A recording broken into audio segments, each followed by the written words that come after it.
ख़वातीन हज़रात, रात गए की नशिस्त कि जिसमें रसाई अदब के हवाले से बात हो रही है और ये देखा जा रहा है कि इमाम अली मकाम को हदिया अक़ीदत किस किस अंदाज से पेश किया गया और उसको अदब के औजे कमाल पे कहाँ से कहाँ तक पहुँचाया गया और कैसी मेहनत हुई है। और हम जनाब जवाद जाफ़री के साथ चलते चलते अब लखनऊ में दाखिल हो चुके हैं।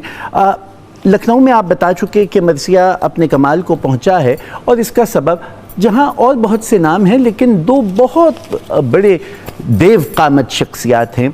एक तरफ जनाब मीर अनीस मौजूद हैं और दूसरी तरफ दबीर ख्वाजा दबीर मौजूद हैं।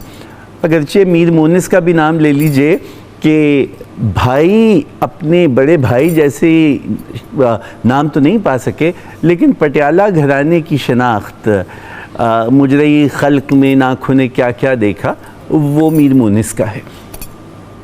मैं आपसे पूछना चाहूँगा कि इन दोनों जो अकाबरीन मरसियाँ हैं, इनकी बाहमी चश्मक और इन दोनों की अपनी काविशों से मरसिया की जो आज की शक्ल है वो क्या हुई और उसके बाद मरसिया कैसे जदीद मरसिया तक आता है। बहुत शुक्रिया। बुनियादी सवाल है। टी.एस. इलियट का एक मशहूर जुमला है कि हर बड़ा शायर अपने से पहले शायरों के कंधों पे खड़ा होता है। सवाल यह है कि ये दो शायर किन कंधों पे खड़े हैं, तो वो चार कंधे हैं। वो चार शायर जिन्होंने वो तमाम अमारत तामीर करके उसकी फाउंडेशन रख के अनीस और दबीर को दी। मैं उनसे चाहूँगा कि अपने देखने वालों को मुतारिफ़ करवाया जाए। उनमें एक तो उनके वालिद हैं खलीक, एक हैं फसी, एक हैं मीर ज़मीर और चौथे हैं चन्नू लाल दिलगीर। अच्छा। जो कि अकीदे के एतबार से अहले हुनूद से हैं। ये चारों शायर जो हैं, ये मरसिया जो दक्कन से चला और अपनी शनाख्त की तलाश में था, हैत मिल गई थी, लेकिन वो जो मरसिए के 9 हिस्से हैं जिन्हें हम चेहरा, सरापा, रुखसत, आमद, उसके बाद रजज़, फिर अपना जंग, शहादत, बैन, दुआ कहते हैं, ये अभी मुकम्मल नहीं हुए थे। ये इनके इब्तदाई आसार जो हैं इन चार शायरों के यहाँ नज़र आना शुरू हुए और उन्हें अनीस और दबीर को वो बुनियादी ढांचा मिल गया जिस पे मांस और गोश्त इन्होंने चढ़ाना था। वो अमारत खड़ी मिल गई जिसको रेनोवेट या इंटीरियर डेकोरेशन या उसमें जो गुंजाइशें हैं इन्होंने पैदा करनी थी। ये दोनों शायर, अगर वो चार शायर ना होते तो ये दो शायर भी ना होते। ख़ास तौर पे जो इनमें उसके वालिद की ज़बान का तो चर्चा था, उसके दादा की ज़बान का, मीर हसन का, मीर खलीक की ज़बान को तो लोग कहते थे कि कौसर व तस्नीम में धुली हुई है। और ये जो ज़मीर थे ये आतिश के शागिर्द थे, नासिक के। यही वजह है कि इनकी ज़बान में उलझाव है। फिर ख़ुद दबीर भी उन्हीं के शागिर्द थे। अगर ज़मीर ना होते तो जदीद मरसिया भी ना होता। वो जो मरसिया की तहरीक पैदा हुई लखनऊ में वो ज़मीर ने की।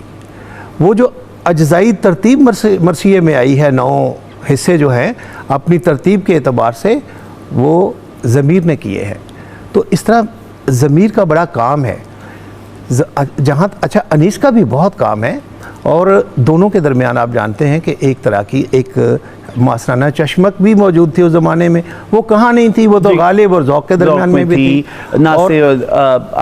आतिश और नासक के ज़माने में भी थी, सो इनके दरमियान में भी थी। अच्छा, वो लखनऊ का माहौल था। नवाब हैं, उनके दोस्त हैं, उनके हरीफ हैं, दुश्मन नवाब हैं। अच्छा, अब उनके मसाहिब हैं, हवारी हैं, वो हवा भर रहे हैं नवाबों के अंदर। अगर उन्होंने परिंदे पाले तो परिंदों की तारीफ़।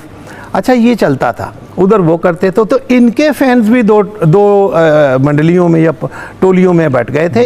इनको शिबली ने एक को अनीसी और दूसरे को दबीर का और ख़ुद मार के यानी मुआज़ने अनीस और दबीर का मंज़र पे आना और शिबली का उसे लिखना इस बात की गवाही है कि वो किस तरह का यानी ऐसे लगता है जैसे सब लोग मद्दे मुकाबिल थे, जबकि ऐसा नहीं था।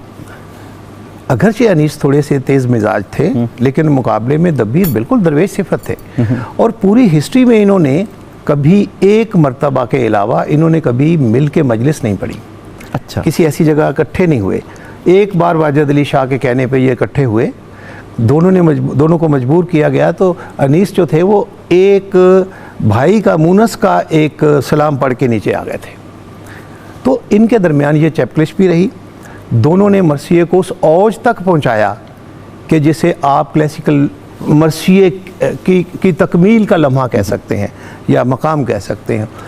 अनीस का तज़किरा इसलिए भी ज़रूरी है कि अनीस जो है वो मैं समझता हूँ कि दुनिया के सारी ज़बानों से 1 दर्जन शुरा की अगर मैं लिस्ट बनाऊँ तो उसमें अनीस स्टैंड करेंगे। मैं आपसे जल्दी से एक सवाल पूछ लूँ, अनीस ने कितने मरसिए लिखे? अनीस के तकरीबन 200 से ज़्यादा मरसिए हमारे जो सामने मतबूआ हैं, हाँ, और गैर मतबूआ वो भी होंगे यकीनन। क्योंकि एक पिछले और मरसिए वो नहीं है 50 साहब का कहना ये कि अब तक 1200 से ज़्यादा गैर मतबूआ जो है वो तलाश हुए। अब वो हमने तो किया इशारा उस तरफ के ज़्यादा जो है मरसिए निगारों के मरसिए वो तो अभी बोरियों में बंद पड़े, थैलों में पड़े हुए हैं।